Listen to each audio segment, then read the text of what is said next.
The shadows of storm and night, the mysteries of life and light. From unearthly peculiarities, celestial and divine, to apparitions and transcendental signs. You're listening to the Spirit Podcast. Hi, friends, and welcome to The Spirit. I'm your host, Beck. Today, my guest, she has a bachelor's degree in business administration from San Jose State University in California, where she lived until 2011. She worked for many years in law firms, legal secretary, and ending up in information technology, and then went on to work for engineering companies in Silicon Valley, and also in a Department of Defense company that has ties to SRI. Since retiring, she's discovered she was a psychic medium and that knowledge was a catalyst for many discoveries about herself, one of which was that she was an ET abductee. Now, after reading Terry Lovelace's book, Incident at Devil's Den, she wrote to Terry Lovelace and he encouraged her to write her own book detailing her ET experiences as an abductee. She now lives in Chandler, Arizona with her husband and her two Maine Coon cats. Her book is Abducted and Furious: How I Fought Back and How You Can Too. Please welcome Lisa O'Hara. Hi, Lisa. How are you? I am doing great. Thank you so much for having me on your show. I really appreciate it. Of course. Before we dive in, where can people find you and find your book? They can find my book at Amazon. I have it on ebook there and also paperback. And they can find me on my website at lisaoharaonline.com. They can find me on Facebook. I have a Facebook page called Abducted and Furious, and I have a Facebook group called Abducted and Furious with Lisa O'Hara, and they can email me at abductedandfurious@yahoo.com. Great. I'm going to list all those in the details section of this episode. Excellent. It can't be easy coming forward with all of this. It takes great strength to put your story out into the public. Can you give us a little background or tell us how it all started for you? Sure. Yeah, it's been kind of interesting. I mean, I've always been an unusual person because as a kid, I moved around all the time. And even though you're not from a foreign planet or anything, you get you're not from here. We don't know you, and we're going to take our sweet time in getting to know you before we decide to talk to you or have lunch with you. So it is difficult to come out with this because seemed like my whole childhood was all about blending in and not sticking out in any way. But when I was younger, I had a lot of experiences, but they weren't what you would call like experiences that you could label and say, this is a psychic experience. I must be psychic. These are just one-off experiences that maybe would happen and then it wouldn't happen again for 3 or 4 years. So one of the things that I remember happening was I was 10 years old and I was living in a foreign country and I kept having a daydream every night, which I could not get rid of. And I would have this daydream and it kept hopping up every single night. And eventually it came true, like after 7 nights of this daydream showing up. Now, I didn't know what that was. And for a while, I actually thought I caused that to happen because what do you call that? There's no name for it. And then it happened again when I was 16. My dad was a mechanical engineer and he went for contract jobs. And so a lot of times that meant moving the whole family and moving it from one country to another or from one state to another every year or 2 years. And so I was just about to go into my senior year of high school, or it was a little bit prior to that, in my junior year. And I was praying that we wouldn't move so that I would have to start over in another school. And so what was happening was I was thinking, oh no, don't move, But I got that daydream. It came back that I was going to move to a foreign country. And I was just praying and praying that wouldn't happen. And actually, this isn't in the book because some of these things, after talking about my childhood, some of these things pop up, that I remember, but I did not put in the book. And sure enough, I spent my senior year in the Philippines. Oh, Yeah. Yeah, that was just a really fun time. And then, it's hard to move to a foreign country. Now, in this case, I actually moved to a country that had an American school or international school, as it was called. So I was moving to a place where it had tons of people just like me. You'd think that would be really, really cool. And it is. But, there's also kind of like this feeling of not not making too deep of friendships because you know you're going to move soon. Right. Like everybody was like that. They didn't want to get too close to you because they knew they were going to move soon too. So those kind of things happened. Then when I was living in another state in Alabama when I was 11, because I lived in Turkey actually until I was 11 and a half, and we were living in Alabama, and this weird thing happened to me where I saw this white circle. It was sort of like a glowing white circle. It kind of looked like a flashlight, except for no light came from it. It was just a glowing white circle, like as if you put a piece of paper up against a flashlight. And so no light was coming out of it, but it was glowing. So I saw this on my bed, and I was very fearful of it. And I started saying, "Oh no, oh no." And I don't know why I was afraid of it. Since after I found out I was an abductee, or started remembering it, I would see those white circles. And I actually do know what they are. They are actually lights from the abduction experience. Sometimes they use lights to, either change your memory or have you think a certain thing. That's what it is. Oh, okay. But I didn't know that at the time when I wrote the book. It took me a long time to figure that out because I just kept seeing it over and over. These are the kind of things that were happening to me. Also, when I was younger, I would know when, actually, this still happens to me, but so my whole life, I've known when someone's going to die, and I'll get this certain feeling, and it'll be like, take a picture with this person because you won't have much more time with them. That's the feeling. Wow. So it pops up, and I used to ignore it, and I'm like, oh, come on, But I don't anymore because I've learned that if you don't, you'll regret it. You'll regret not taking that photo and remembering this person from who they were at that moment in time. The other thing that happened quite a lot, and I didn't realize one of my sisters also had this happen to them, was anytime any relationship, a job, a boyfriend, girlfriend, friendship was ending, it would feel like somebody flipped a switch. And then when that switch was flipped, that's it. You know that it's ending or it's ended, and you can't stop it. There's just nothing you can do, and you just have to accept it. And growing up, moving all the time, I would really try to hang on to my friendships as long as I could. But I found that it doesn't matter because it's just sort of like an earthquake. When it happens, and you're not gonna, you won't be able to stop it. You won't be able to keep it from happening. There's nothing you can do. And so in a way, I mean, like, what are those things? What would you call any of these things? I would think that they were maybe related to your mediumship abilities as far as intuitiveness, knowing certain things, like a deep-seated knowing. Did you think at the time when you were a child, when you were seeing these glowing lights and you were having these feelings, that it was possibly like ghostly? No, I don't think I did. I don't know. I just remember this intense fear. It was actually one of those things where it's almost like, and I'm not, at the time, I didn't think like this. This is just my adultness now. I think right now it's that my subconscious or my unconscious knew what those white things were or what they represented to me. And that's why I was fearful of them. But it wasn't my conscious mind that was fearful of them. I actually didn't understand why I was so afraid of a couple of glowing white circles on my bed. And I couldn't even fathom it. And it happened once, and then it never happened again until I was, finding out and I was an abductee, where I was staying up a lot longer and trying to catch the ETs. When they showed up in my room, that I realized, oh, I see this a lot. And I finally remembered that I did see them when I was a little girl too.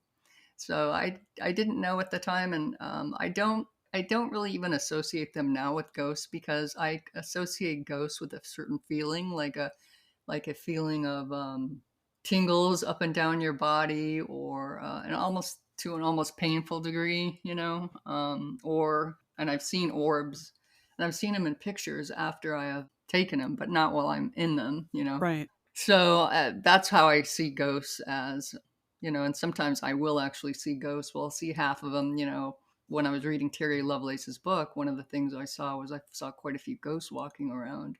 And some of them seemed, of a certain period of time. Remember when your grandma used to wear that apron that actually went around her neck and also around her body? Yeah. Well, those are the kind of people I would see. Now, not to say that people don't wear those anymore, but it was just very, like 50s looking ghost, a woman. And then I saw a man kind of wandering around. So, those, I've actually seen ghosts, and I've seen people appear and reappear. So I don't really think of that circular thing as being a ghost, but you never I, know. I believe that there are two distinct feelings between the supernatural in a spirit ghost realm and an alien encounter. I think that that would be totally two different feelings altogether. I actually practice EVP as an ITC researcher, and I have had some strange kind of communications that have come in, and there's definitely a different feeling that comes through spiritually opposed to something that may be extraterrestrial. What is EVP? I've never heard of It's it. electronic voice phenomena, and Um, it's basically you're using electronics such as computers, telephones, laptops, cell phones, and you're able to touch base with the spirit world, but you're also open to other things. I've been doing it for over a decade, and there have been times, and I've written like a little segment in my book about it, where I've had some strange things come through that definitely had that feeling you're talking about. It's kind of an uncomfortable, fearful almost feeling that comes through, as opposed to talking to grandma on the other side. It's kind of like, right. what is this? And the language is different. The language that was coming through was very strange. It was almost like pounding salt. There was nothing of value there. There was no spiritual lessons. It was just kind of strange. Like, who am I talking to? It seems as though you have a tie in, obviously, with mediumship and spirituality. And then you also got this other side happening. And I'm wondering if that all ties together somehow. Well, for a while, I did study to be a medium because I started feeling like I was being visited by entities that I didn't know what they were. And never in my wildest dreams did I think it was ETs. Your thought processes do go to the dead. And so I did look into becoming a medium, as a business because, or, just to know how to turn it on and turn it off. And went to a woman who mentored me to be a medium, and I did get messages, but the messages were very, very cryptic. And actually, a lot of times they reminded me of messages from my spirit guides, which were like, I got one, you are a beacon of light. Okay, well, I don't know what that means. So thank you. Thank you for that little bit of wisdom, but I have no idea what that means. And, they won't tell you. I don't know if you had that experience, It's definitely like but puzzle pieces that come through. That it is cryptic, and it's kind of like you find out a little bit further down the line sometimes what that meant. yes, yes, and that's been my experience. Well, with my mother passed away, and she in 2014, and not knowing really what I was doing or how it was all working.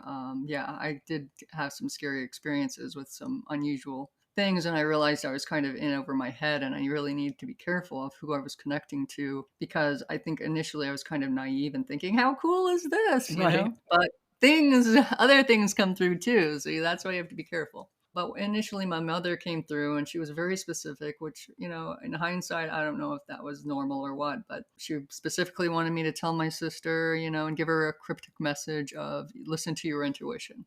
And again, that was the message. My sister really wanted something more, but that's all there was. I mean, I didn't know what to tell her. My mother was extremely specific about how I did it. I had to sit down and I had to write everything down in a certain way. And then I had to call her and then I had to tell her in a specific way. And it was strange. So I didn't know if that was really my mother. But at the time, my sister said, let's prove that this is really happening. So what do I hold in my hand whenever I meditate? And I'm like, oh no, because I already felt sort of, put on the spot anyway for having to even call my sister and tell her this stuff. And, the pressure of it because, somebody else is relying on you to tell them what somebody else's message is. And it's sort of scary. So I asked them and they kept telling me, it's a crystal, it's a crystal. And so I said, that can't be it. That's what I'm thinking in my head. So I finally say, it's a crystal. And she said, you're right. Wow.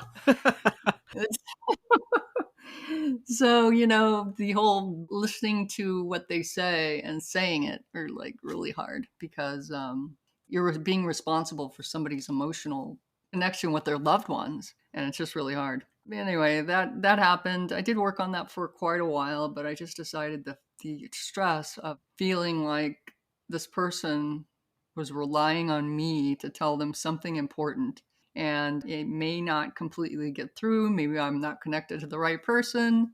it just felt so stressful that I just decided that I didn't think I could do it because it was, and if you're a medium, my hat's off to you because that is a really hard It job. is, and you have to trust in what you're receiving. And I think that's the hardest part is not using that brain all the time. You have to shut it off and just go with what you're getting and trust it. Yeah. Yeah. So I understand the hesitance because you just don't know without boundaries what are you bringing through. Exactly. Who's coming through? Who's telling you stuff? And then, I would watch that Long Island Medium a little bit just to try to figure out how she set up her boundaries. And I felt like there was such a steep learning curve because you have to not only set up the boundaries, but she would say no gore, no, don't come to me with anything that's negative or blah blah blah.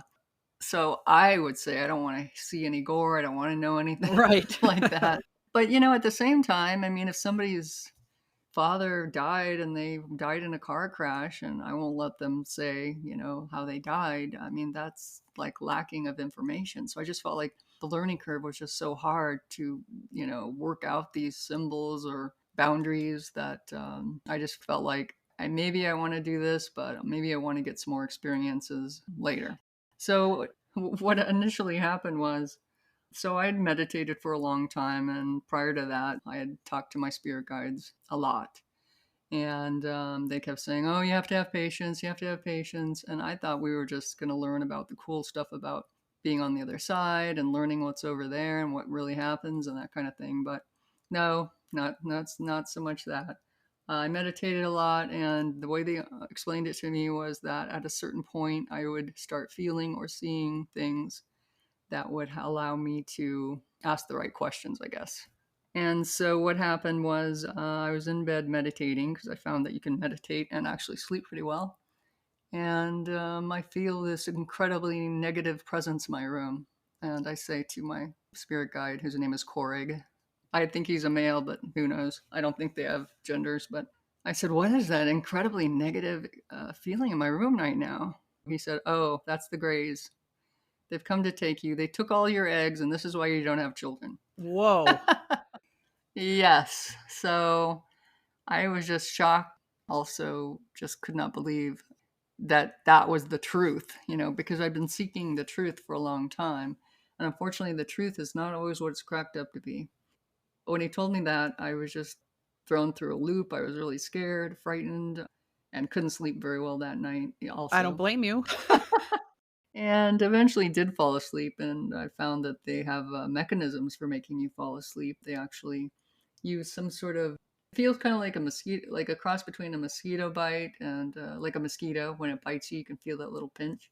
And I also call them sleep darts because they dart you and you fall asleep. I mean, if you stay awake for very long, then you won't be able to sleep for multiple hours, and then they'll keep coming back and darting you, and then eventually you'll fall asleep because there's just no way around it. You will fall asleep. I told my husband, and he poo-pooed it, which actually made me feel better because I thought, well, I feel safe now, with him saying, "Wow, that's not true. That's ridiculous," that kind of thing. And at the time, somebody had asked me a while ago, why I had a hard time believing my inner voice when it came to the spirits and why I didn't have a hard time believing this. It was just because I felt it. I felt the negativity, and I don't think I felt it before because I hadn't gotten my vibration up high enough to be able to feel it. And so with my husband, poo-pooing it and making me feel safe again, because that's the most striking feeling, is that feeling of lack of safety. You think you go to work, come home, make dinner, go to bed, maybe, or watch a movie, go to bed, go to sleep, and then you start all over. But you never imagined in a million years that you would actually be taken out of your bed. So I was very, yeah, I was scared to death. Scared I to can't imagine just that. really. I mean, you have the spirit guide who's just very blunt. And he's saying, "Oh, by the way, you're being Yeah. abducted and they're harvesting your eggs." Did you ever want children? It's always been a weird thing about me now. I am the oldest and I have three sisters. So technically speaking, I could see that, since I took care of my sisters when they were younger and I did the diaper duty and all that, I could see that I would not necessarily want children. But at the same time, I expected to feel the feeling, because a lot of people when I was in my 30s were all saying, "Oh, I'm feeling my ticking clock," and, those things. And I never did. I never felt any of that. And so it kind of made me feel like there was an understanding of why I was like that, because I didn't feel I was normal. I mean, I didn't think it was abnormal, but the problem is that that's what you hear. You grow up, get married, have kids. That's what you're supposed to do. The fact that I didn't feel the need to do that made me wonder if I was okay. I didn't feel not okay, but because of society wants you to have kids. They want you to have as many kids as possible. So I did wonder if I was not quite normal. And it turns out I am, because there are a lot of other child-free people at that time. Myself included. Yeah, well, I don't know how old you are, but I'm turning 60 soon. So in 1996, when I was 35, I mean, it was practically unheard of that people didn't have children. I mean, they wanted to know, what is wrong with you? What is wrong with you that you don't have children? And I don't know, I don't know how old you are, and I'm not going to. It's okay. I'm actually past the point of being able to have children and, Okay. midlife here. And I never had that feeling either. I knew from a child that I used to tell my mom, I don't want kids. I'm okay. As a kid, I would say that to her. And she would say, well, I would like grandchildren. And I said, well, you have a son. So Yeah. It's funny, my parents never said a single word, and the interesting thing is none of my sisters or I have children. wow. Okay. That's interesting. Yeah. Yeah. Yeah. So anyway, with my husband not believing me, which kind of felt good and kind of bad at the same time, I thought, well, he knows about this whole mediumship thing and this whole ghost thing. I'll just buy some of these cameras that look like photo frames, frames with a fake photo in it, which is motion detection. And I'll just set some of these up in my bedroom, and I'll be able to catch them in the act. I mean, it shouldn't be that hard to do. Well, I did set them all up, and my cameras, I would turn them on, I would test them, and then I would go to bed, and the next day it would be between on and off. It was not neither on nor off, Interesting. and didn't record anything. So that happened. So I tried quite a few things. I stayed up all night, but I'm not 20 anymore, and I can't do that and function the next day, which I already knew that, but sometimes you need a little reminder. That doesn't work so well anymore. And so I did try quite a few things initially to try to catch them, and I finally just realized I couldn't. But I did notice, and after feeling so scared and so frightened, I did go to my medium to help me figure out what to do, because now that we knew that I was being abducted, I wanted to find out how to stop it. So she really thought that I should get rid of my soul contracts. She had the idea that I had a soul contract and I had chosen this life. I had chosen to be abducted, which didn't sit well with me, because even if I wasn't the same person as I am now when I chose this stuff, I just can't even imagine that I would choose it. Right. I fought back a little on that. And she, kept saying, no, we just got to, we got to get rid of these contracts. So we tried to get rid of them. She gave me I think, setting protections each night. My husband called it my manifesto. I read it. I demanded my sovereignty. I demanded my right to free will. I respectfully demanded from my archangels to protect me from this. We tried to change the Akashic records. We did everything. We did everything she could think of. We also did a lot of healings to try to heal me from these abductions and whatever contracts I was under. And, nothing really worked. I eventually just realized that it wasn't working, and I had to go my own way to try to find out what was going on. One of the things I did do was, I'm kind of like I'm not an engineer, but I guess I think like one. So I started, or a scientist, maybe I'm really a scientist. I started, writing everything down. And I started trying to notice things. So one of the things I noticed was that whenever I went to bed, the next day I would notice that my clothes had this funky smell.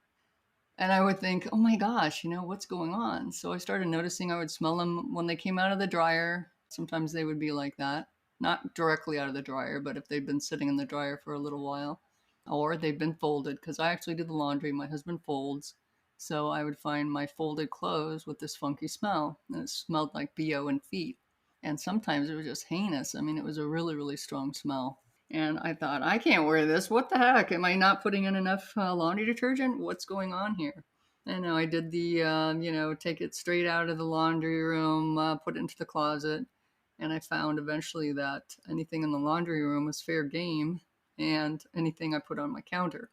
A lot of times I put stuff on my counter and then wear it the next day or whatever. And so I found that when I left, that's how I finally figured out that I was physically leaving, was that my clothes would smell. That was one of my clues. And so Did your husband ever notice anything, or did he just sleep through everything? And also, did your cats ever make you aware of any presence? Did they ever start howling or anything strange? yes, actually, my cats did do that.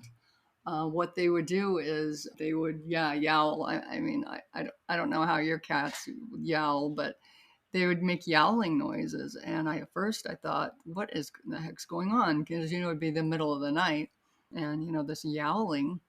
And so it took me quite a long time to figure out that they were actually letting me know that something was in the room that they could see. Because I remember we've had these cats for 14 years now, that when I lived in California, they would suddenly, look up at a wall. Something would draw their attention and they would look up, and then I would think, what's there over there that I need to be aware of? And it's something they can see that we can't see.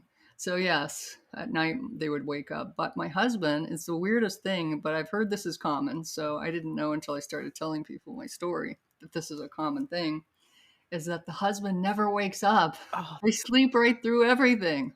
And so, from what I understand, is it's because the ETs mostly want the women and, not the men, because I guess we're like breeders for their hybrid children. So, yeah. So he never wakes up. I mean, but he's one of those guys, as soon as his head hits the pillow, he's asleep. And if I woke him up, they would probably be gone or become invisible or whatever. I just started writing everything down because I didn't know what was important. And I wanted to be able to figure out what was happening. And it gave me a feeling of control over my situation.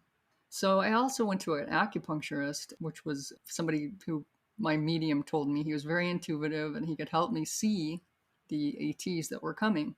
So one night I was laying in bed and a praying mantis showed up in my oh room, boy.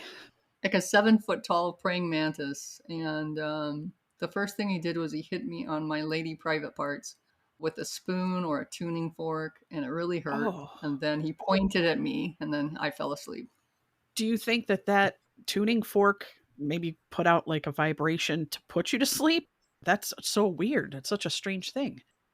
Yeah, I don't know. I wish it's one of those things where, first of all, when you see it, you just cannot believe what you're seeing, because I expected to see grays. Right.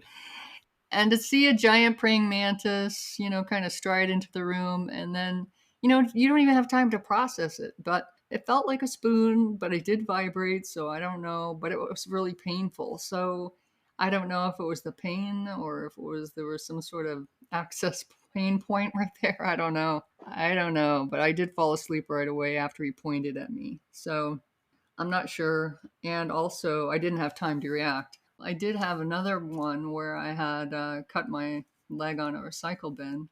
It was fine. It was fine, all day. But at night, I went to bed and all of a sudden it starts throbbing. And it's near my knee. A giant 7 foot tall greenish praying mantis shows up on my bed. In that case, she was using telepathy, or she or he, and was trying to get me to go to her ship so she could fix my leg. And it was then I realized, oh my gosh, I have an implant and I damaged it by cutting it on the recycle bin. And it's calling her. And I was just laying there, just so transfixed at this sight. I wasn't frozen, because a lot of people say they're frozen, they can't move. And I could have moved. I just could not believe my eyes. It was one of those things where you just can't pull your eyes away. I mean, you're afraid if you pull your eyes away, then it'll disappear. But that happened to me. She tried really, really hard to get me to agree to go to her ship. I wouldn't do it. Finally, she said, well, if the bad aliens come and take you from them. I said, well, all right, but I don't really want to agree to go to a ship, because I don't want you to say, oh, you agreed to this, later. Right. But the next day, my leg didn't hurt anymore, and I think they fixed the implant. Did The mantis, do they have a scent? I know you said your clothing has a smell, but when you encountered them, did they have a smell? Not not that I remember. I don't remember anything, but the smell, I mean, it literally, the smell of the clothes is almost like you've been in your clothes for 3 days to a week. And wherever you are, it's kind of an underground dank smell. If you can imagine having, or having somebody who's done a lot of work, like manual labor, like digging ditches or being on a roof, or anytime you're really sweating and they put all their yucky clothes on top of yours in the hamper, and you pull one out and you think, maybe I could wear this, and then you smell it and you go, no, Right. I can't wear that. It's that kind of thing where you're just, oh my gosh, I cannot even be in the same room as these clothes. So I didn't notice anything, but I think I was just so fascinated by I was trying to take it all in, but I don't remember a particular smell. But yes, my cats, they do make noises, but it seems like they didn't make any noise. And that's one of the things that I found, is that there are times when they don't make any noise, as if they're like have been knocked out too, in addition to my husband.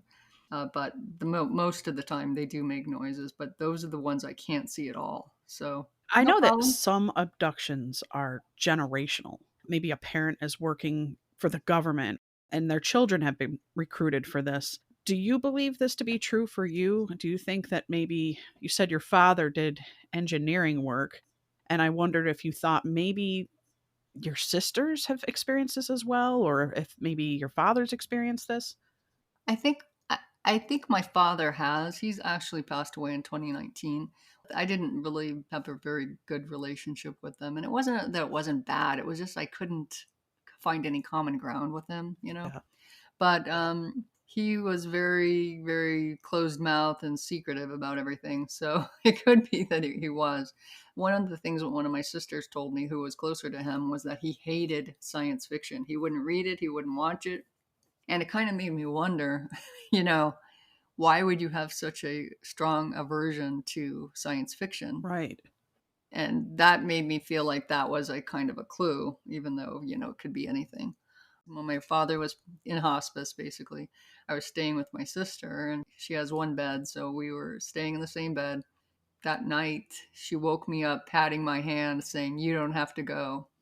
So she didn't remember anything, and she's one of those people that doesn't want to know, doesn't want anything to do with it.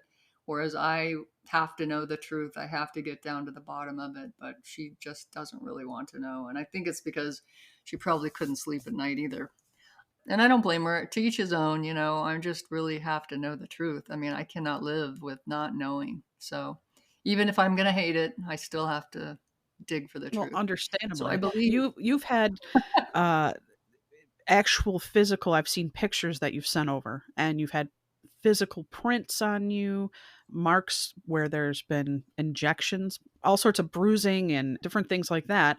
Did you notice when you were a kid if you had that? When you were a child, did you wake up and go, oh, geez, I wonder where I got this bruise? Or is this something you didn't notice until you started making this discovery? yeah, I didn't notice it as a kid. And also, as a disclaimer, I am a bit klutzy. My mom is too, and or was, and it was so interesting. I wondered, after I found this out, I wondered how many of her bruises that she thought she was walking into things in the middle of the night were actually from abductions, because she would just have a ton of bruises, and I would too. But I just didn't, it's not in the forefront of your mind. You think that you've done something, you've knocked into something. And I do that. I mean, I'm one of those people that are trying to efficiently like walk and cut corners and, get as close to the corner as I possibly can. Right. And so I've been known to whack my arm or something like that when that table like jumps out at you. I don't know if that happens to you, but it does happen to me. And so for a long time, I just thought it was me and my klutziness. But now I have to look back and say, wait a minute, there was probably a lot more to that than I ever thought. I just didn't have the context in my mind for what could possibly be happening.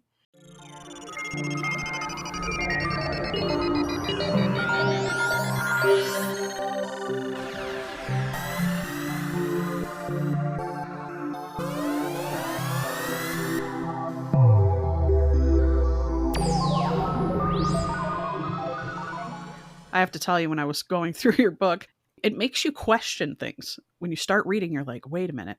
You actually start getting a little frightened and questioning things like, was that real or was that a dream?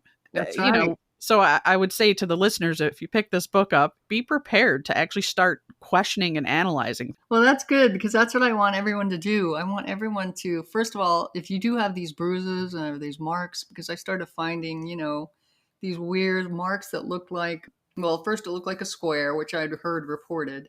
But then I realized that sometimes they were wider and sometimes they were closer, and, they were always two. And I realized this could be a cattle prod. This could be a stun gun mark. What if, I'm being hit by a stun gun and that's how they're taking me out of my bed? Because I really don't know. I am trying to piece everything together a little at a time. And so everyone who's reading this, if you wake up with weird bruises, try to look at your body.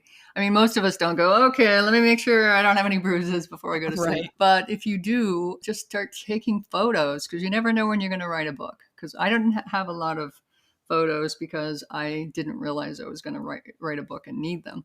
And not that it proves anything, but at least you can talk to people about what you think might have happened, or at least you can give you another clue. When you're doing this, I felt really helpless and horrified, and also like I was a guinea pig and that I had no idea. And so actually writing things down and, documenting everything can actually give you a feeling of control over your situation, because now they might be guinea pigging you, but you can guinea pig them back, right? You can pay attention to all these things and write them down and document them to the best of your ability and piece everything together. One of the things that I also did was I took a bunch of healing classes, and I found one that I like called La Ho Chi, and it's in my book. It allows you to do self-healing, hands-on self-healing. And your hands get hot, after a while of doing it on yourself or other people. It really is helpful. I found that after I came back from abduction, I'd be really, really wide awake. And, I'd be awake at 4 o'clock in the morning, or 2:42 or 3:33, other times like that. And then I would do La Ho Chi and I'd be able to fall asleep because I felt like it was such a shock to the system. So when I was taking these classes, it was really helpful to me. But one of the things that you might not have gotten through, because I just read my book too, because I've changed so much in the year that after I published this book, everything's changed so much for me. And I have answered a lot of the questions I have in my book that I didn't know the answer to at the time. This is why it's so important to document your experience and your journey, because once you have gone through that and gained all your knowledge, if you put it in a book like I did, then when you go back and read it, you go, oh, now I know what that means. Oh, that makes more sense to me. Or, all of the little pieces suddenly come together. But one of the things I did was I found some healing books. One is called The Hyperspace Helper, and there's a guy named Stuart Swerdlow. I don't know if you've ever heard of him, but he was in the Mom Talks. Yeah, he was a Mom Talk boy. I knew that, but I didn't know he'd been abducted when I wrote my book. So I found his books. Oh my gosh, they helped me so much. Also, I read everything I could on everyone else's experiences, because one of the things that happens is that we are all having different experiences, and it's hard to determine how it all fits together. And it might not sound like anyone else's story. I read Whitley Strieber's book called Communion, and it talked about how the mind makes up something called a screen memory. And the screen memory is what we call dreams. And sometimes we can tell the difference if you're having a stress dream because you lost your purse and you don't remember the last time you saw it and you're thinking back in your mind, or you were in a class and you thought you dropped it, but you really didn't. Now, today's the test, that kind of thing. For me, those are stress dreams. And I've always felt that the dream is what I feel, not what I see. And it's your mind way of handling what's really happening to you. It's giving you something that your mind can actually handle, as opposed to whatever trauma you're actually going through. And so when I heard that, it really helped me, because I found by reading these books by Stuart Swerdlow is that you could use a exercise called the green spiral staircase, which allows you to look behind your dream. What I call it is remote viewing your own mind. Now, remote viewing is actually a thing, and it was created by the people at SRI, where you actually use your mind and use your own ESP to see things.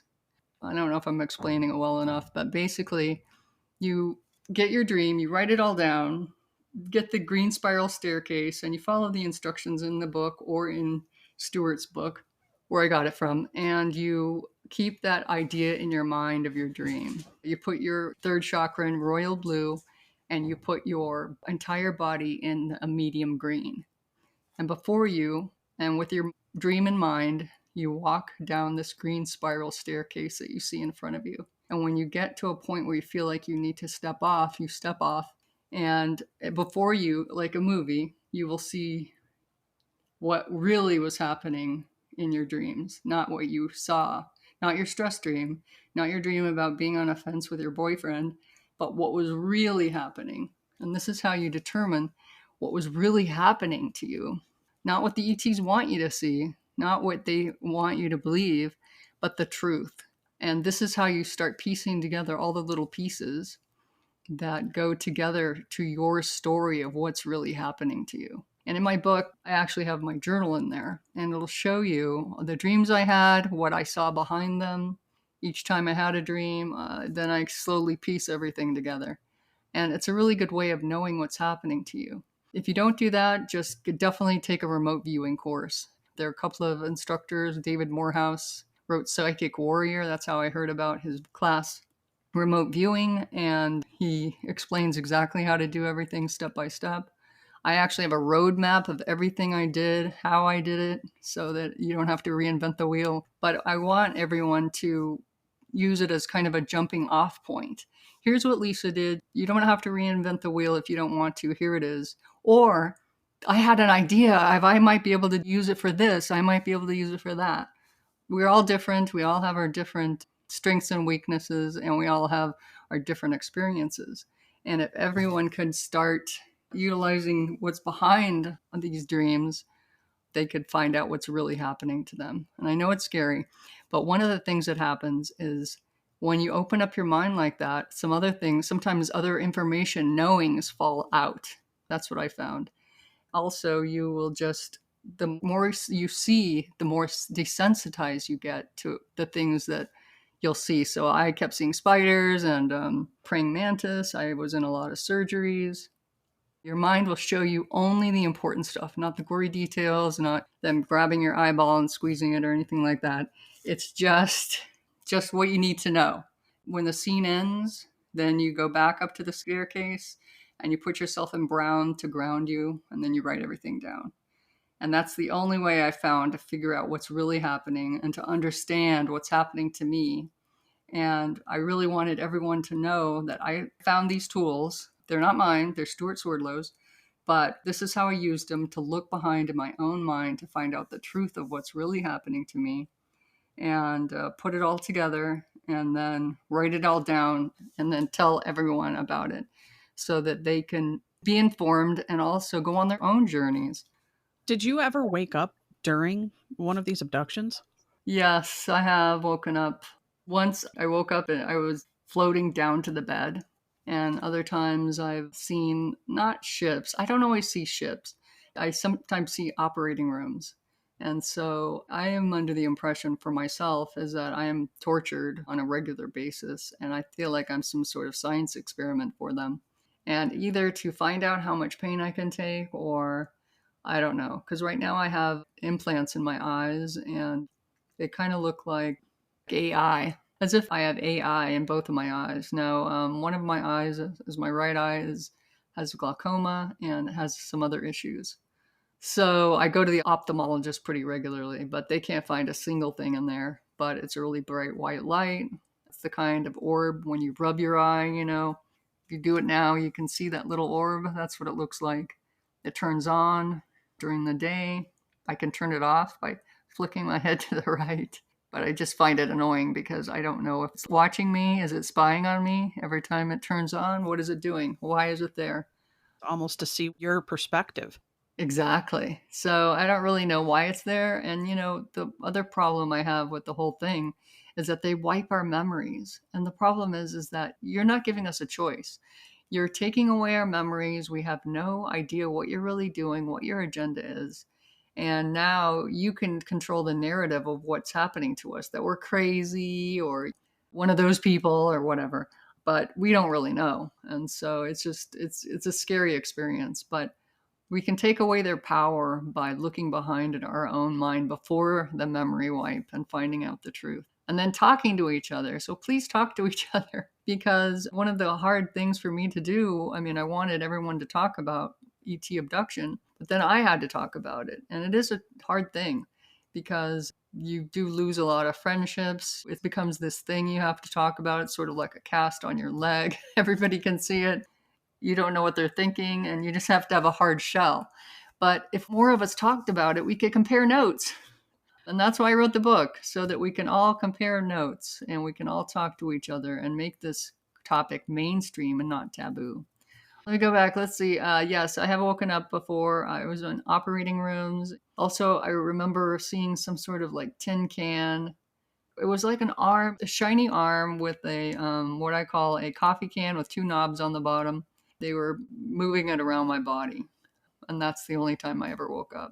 It almost sounds like it's a mixture between maybe government and the ETs took you initially and did these things, but the government almost has a hand in this somehow. Or there's something, I don't know if I want to use the word government, because you said that when you remote viewed, you saw yourself in different places, not necessarily on a ship, but like a warehouse and things like that. Yeah. I mean, that just seems odd to me if you're an ET to bring you to a warehouse. Yes, I agree. I mean, I've seen myself in a hangar, like a giant, like a hangar of a airplane hangar. I've also seen myself in like this, and I can only describe it as this, like a jelly, like almost like a giant jellyfish, but I'm inside of a giant jellyfish, and it's actually like a floating surgery center. So stuff like that. I agree with you. I think it is military in nature, and maybe they're using the ETs as a cover. I don't know. That's one of the problems, is that there are so many unknowns, and I think sometimes too there are so many people that have all these different viewpoints, and there are people called contactees. They actually like being taken, but I don't like it because I don't want to be taken against my will without my consent. There's the experiencers, and there are different names, but I use the word abductee and abducted because I do not appreciate it. I think that a lot of people feel that way, but there are some people that welcome it. I would imagine anyone that is being taken against their will is something negative. I don't know how you can look at that as a positive experience no matter what, unless, again, there are those screen memories that they're placing within you to make it feel as though it's all warm and cozy. Yeah. Well, I do agree. I do think there is some of that going on, because I do believe that a lot of times they use hypnosis of some type. And that's one of the reasons why I refuse to do hypnotic regression. And it's because I don't really know what's going on there. I have enough problems with not knowing what's going on to voluntarily go do hypnotic regression. So I feel like there are too many unknowns, and I just don't want to agree to something like that and not know what I was really getting into. But yeah, I agree. I think that they're using a lot of hypnosis. I think in my book, I woke up and I have a clock that projects on the ceiling, so in red digital numbers. And so I would see the time right away. So that's how come I wrote down the time so much, was because I knew what time it was, because I just had to open my eyes. But I remember waking up saying, don't move until 331, 331, and I didn't even know what that meant until I looked up at the ceiling and it was 3:30. So I finally realized that probably means that I'm not supposed to leave my bed, like a geofence. Don't leave your bed until it's 3:31. Being the personality I am, I got up anyway at 3:30 and, staggered to the bathroom and had a hard time walking. Now, I don't know what would have happened if I would have waited until 3:31, but I just thought it was really weird that I would actually get that directive of don't move until it's 3:31. If you try to put yourself in your place, or in many of the experiencers or the people that have been through this, it's scary. It's a scary thing to think about. It's so easy to scoff at. It's so easy to go, oh yeah, whatever, that person's crazy. But there's been a lot of people that have come forward with, like you said, different stories or different iterations. And Right. I had come across a man named Paul Anthony Wallace. I don't know if you've heard of him. He's an Australian gentleman. And he wrote a book called Escaping Eden and Scars of Eden. And he believes that hidden in plain sight, even in the Bible, that our ancestors were genetically modified, and that there's been this ongoing hybridization program. And the craziest part about that is that This is an oral story that has gone across the eastern seaboard from Ghana, Haiti, India, Greece, and the whole of Europe. In fact, the whole of Europe was named after an ET abductee, Europa. And Europa was the daughter of a king Phoenicia, and she produced 3 hybrid children. One who was Menos, the progenitor of the Minoan culture. Now, this was told as history, not as fiction, which is very interesting. And different iterations of the same story has been told all over the world. So if you want to say, oh, well, this person's crazy, you really need to look back into history and listen to the oral traditions from around the world, because there's a lot of the same claims. Yes, I mean, I agree. I think there are a lot of people in plain sight. Actually, I have my own theories. I can't say what they are right now, but I do have a theory that we are actually looking at a lot of the hybrids. I did have a experience with the ETs trying to get me to look at my hybrid child, apparently, because of all the eggs they stole from me. And during the experience, they said, well, "You're holding your hybrid child. How do you feel? How does it feel to have your hybrid child in your arms?" And I said, well, I don't feel anything, but if I did, I wouldn't tell you because I know you'd use it against me. And I think there's a lot of manipulation going on with these hybrid children. Now, the interesting thing is that hybrid child looked like a human child. And I really think, without going into too much detail about my theories, is that I think that we are looking at a lot of hybrids, and I don't think it's, people on the spectrum or anything like that. I think they look exactly like us, and we just don't realize it. We don't realize what we're looking at. In the same way as me getting all these bruises and thinking I knew where these bruises were coming from, and then finding out that they weren't coming from where I thought they were coming from. I just needed a different perspective. And that's why I really think that everyone should learn how to do remote viewing, because it gives you a different perspective. It opens up your mind to the possibilities.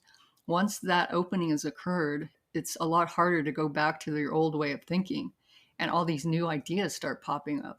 So I really urge everyone to learn remote viewing.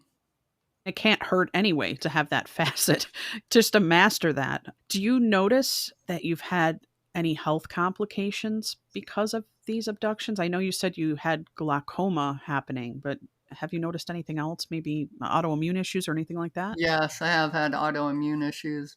And actually, with the glaucoma, now this is the interesting thing. So, just to go back, I had eye surgery when I was 32. I had cataracts, and I was the youngest person to ever have cataract surgery, where they actually gave you these little discs in your eyes. And that happened in 1993. So, here I am having that for quite a few years. And there's something called vitreous detachment that happens with a lot of people that had lens replacement. I had vitreous detachment. I had it in both eyes. But my right eye was my weaker eye. So I thought, well, I'm not going to mess with my left eye, the good eye. So I had a surgery to remove vitreous detachment. It's basically the lining of your eye falls down. Parts of your ceiling of your eye fall down, and then it floats around. And it's not like an eye booger or something that, obscures your vision on the outside. It's actually on the inside. So if these things start moving around, they move around at the same time in both eyes, you cannot see very well. So I got this surgery and everything was fine. And a month or so after the surgery, I found out that my pupil was damaged. So it wasn't damaged during the surgery. My right pupil doesn't constrict all the way. And then, the same time, after seeing, a month's worth of fine eyes, I suddenly have glaucoma, which is damaged optical nerve. So my feeling is they saw their opportunity. I had the surgery, and maybe they did some other things. I blame them for that because I didn't have that going in to my surgery. It wasn't a complication. It just appeared. So yeah, and I do have some autoimmune problems. Unfortunately, you can also say, well, you're getting older and blah, blah, menopause and, all that. But I've already been through menopause and right now I'm having horrible hormone issues. So I thought, well, my gosh, I got to get this taken care of. So just a lot of really weird things that just don't belong in your life at age 60 are showing up. And yeah, you could say, oh yeah, it's just your body. But I really think that it's something that they're doing to me. I don't know how they're experimenting on me or what, but I would like to know and I'd like to stop it. So that's my goal. And I actually am down to one group now because I used to get abducted 4 times a night, every night, 4 times, and maybe even longer. That's how many I could actually pin down. Now I'm hoping for once a night, and I'm trying to cut that down to maybe once a week. But anyway, I'm still working at it. These tools work. You just have to put in the time. It is still going on. So yeah, I probably should have said how I'm fighting back, and I realized that later, how I'm fighting back and how you can too. But yeah, I felt that pressure to get the book out as quickly as possible to give everyone the information so that they could start fighting back. The ones that wanted to know, the ones that wanted the truth, the ones that are like me who don't want it to happen anymore. We needed hope, we needed something that works, and we needed support for each other on what to do. And unfortunately, a lot of it is trial and error. So I'm hoping that eventually people will start telling me what they're doing with it. But I think there's a lot of fear and a lot of feeling of I don't want to say because I don't want them to know, and I don't blame them. We could help each other if we all talk about this. Tell me what works for you. Yeah, I think there is a stigma of coming forward. Things are evolving so quickly.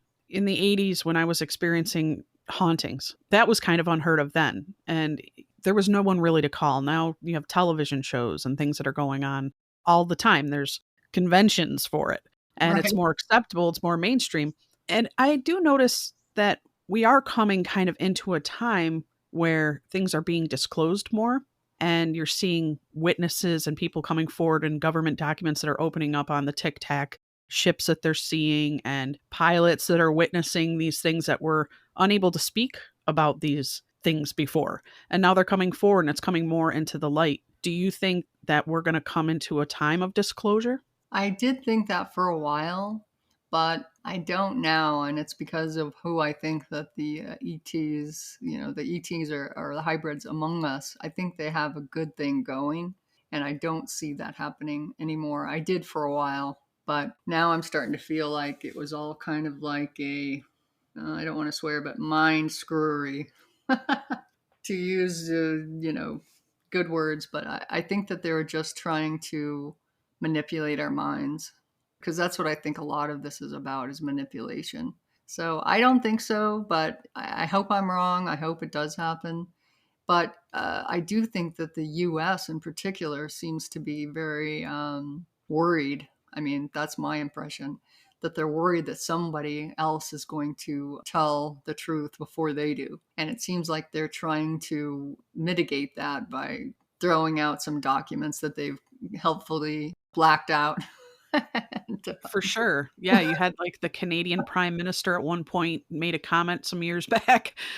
I just hope there is a disclosure. I think we're all waiting for it. I think we all innately know that there's other life besides us in this universe. Yeah. And the question is it negative? Is it a bad thing, or is it a good thing, or is it a mixture of both? In your experience, it's negative. I would say a lot of people's is negative. I would hope there's some positive to this. Why do you think they're doing this to you? What is the end game? Well, one thing in my book, I talk about this too, is that I talk about how ETs and narcissists, the human narcissist, are very similar because that's what I've noticed about them is that they have their own agenda. They're not willing to tell you what it is. They enjoy hurting us. They enjoy, and whatever their technology is, it seems like they can torture us, hurt us, cut us open, use a little pin and put us back together and then send us back to our bed and then do it all over again. And I don't think they use anesthesia. So I think whatever they're doing, they're enjoying the pain, anxiety, panic, fear, terror. I really believe that they enjoy doing all that. I don't know why they picked me. Maybe I'm just one of the lucky ones, but that's what I think because they get so much of a big deal out of it. Now, if you look at a human narcissist, they like to cause drama and chaos and pain and panic and, all these things. They like to hurt people's feelings. They like to exclude you, have you excluded from other people. That's their goal. Their goal is to take control. And so I really see the parallels between the way the ETs act and the way the human narcissist acts. So I just think that you are targeted, and I don't know what they see in me that caused them to choose me, but I do think we're chosen. And I think that's unfortunate. I don't know why. I mean, I can't imagine what the criteria is, but I wish I wasn't one. But I guess if I weren't, then I wouldn't be writing this book and getting back at them. So, Maybe that's why your spirit guide said you're a beacon of light, is because you're coming forward to help others through their experiences. yeah, well, I hope that's the case. I probably will have to write another book, but it's hard, being one of these people saying things that people don't want to hear. Unfortunately, there are a lot of the people that are contactees and experiencers, and they, welcome their hybrid children with open arms, and, they make it sound so great, and they understand now, they understand the message, and, they don't understand. But I feel like in some ways it was sort of like polarization. So, in the way Facebook kind of polarized people, that's how I think divide and conquer. That's how I think the ETs do it. But I agree. Hopefully, the reason they chose me was that, or I was chosen, I was given the idea of writing a book, or actually it came from multiple people. I just didn't want to do it. I didn't want to do it because I just couldn't imagine doing it. There's so much to know about writing a book. And then afterwards, there's a very large learning curve, as you know. Oh, I know. And then you have to relive that as you're writing it. And it's kind of like, oh my God, I have to go through this again because I have to play it back in memory to be able to put it down. It can be traumatizing. It can bring up PTSD. It can bring up a lot of feelings that you've experienced and you thought that you've already gone through this and now you have to go through it again. Yeah, but also, the business side of it, having a website and, all that stuff didn't come natural to me. And so I just, there's just a lot to know. I'm not complaining. It's just that I sometimes feel, that it's a bit overwhelming. It is. And I think that sadly, print is kind of dying. And I think most people now get their information from podcasts like this or from audiobooks and things like that, which makes me very sad because, as you said, it is so much work to publish a book and it actually costs more than you reap, Yeah. So you're putting out so much work and so much energy, and it's an interesting exchange, that's for sure. What can people do who are experiencing similar things to you? What is maybe a couple pieces of advice that you can give that they can implement now? One thing I would do is definitely get a notebook, write everything down, and try to think of it as like they're your guinea pigs. I think that's the most important thing, is that whenever it's happening to you, any thought that comes to you, any a new idea, write it down. And even if it sounds crazy, it doesn't matter because no one's going to see that but you. The second thing is I found that, and I'm not religious, but the word Yahweh, which is a Hebrew word for God, actually really, really, really helps with negativity. And when I use it, it clears the room of negativity. It just clears things up. Now, it does not stop an abduction. So the other thing is meditation. I talk about a couple of them in my book. I actually had my husband build a copper pyramid made with speaker wire, 4 copper pipes, and a split ring, which is the rings that you put on your keys, the ones that break your fingernails while you try to open them. Yeah. Split ring, get a big one, get a giant one. But anyway, I have instructions in my book about it and use that to meditate because the meditation will really, really help. It'll clear your mind, make you feel better. It also, the copper pyramid acts as a funnel for your information.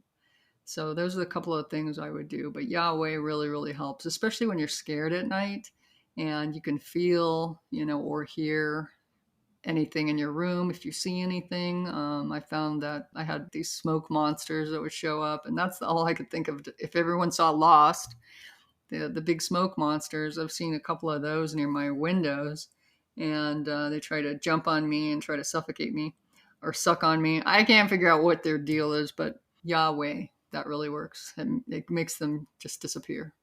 So yeah, anytime you're really scared, definitely use Yahweh. Definitely use meditation. Meditation is a key. And if you can create that copper pyramid, it's just a couple of copper pipes, You split the speaker wire and you just tie it on the bottom. There's instructions, like I said in my book. So I think those will really help. But definitely, if you can, I mean, those are the quick ones. Definitely invest in a remote viewing course and find out what your world is really made of, because there's a lot more to our world than we know. I find that very interesting because I had watched a medium who spoke about a place that was severely haunted, and she ended up pounding a copper pipe at the front door and at the back door. But she said that kept things that were negative out. And also, the other thing that was interesting is the word Yahweh. When I was receiving those EVPs and those communications that were very strange, my grandmother had come into that session and said the word Yahweh, and I had no idea what that meant. And when I had heard that from you, it just kind of was like, wow, maybe she was warning me in a way, or maybe I was meant to say that word, or she said that word in a way to protect me. I'll never know, but I find it interesting that it ties into what you're saying, and it can't hurt. Absolutely. And that's one of the things is that when I went this path, I didn't do it because I thought it was best. I thought I have nothing to lose.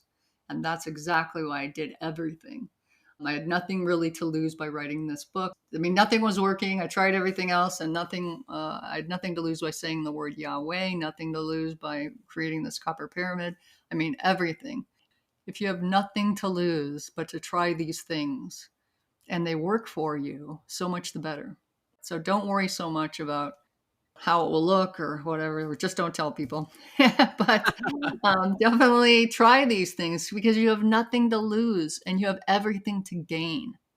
If it doesn't work for you, it doesn't work for you.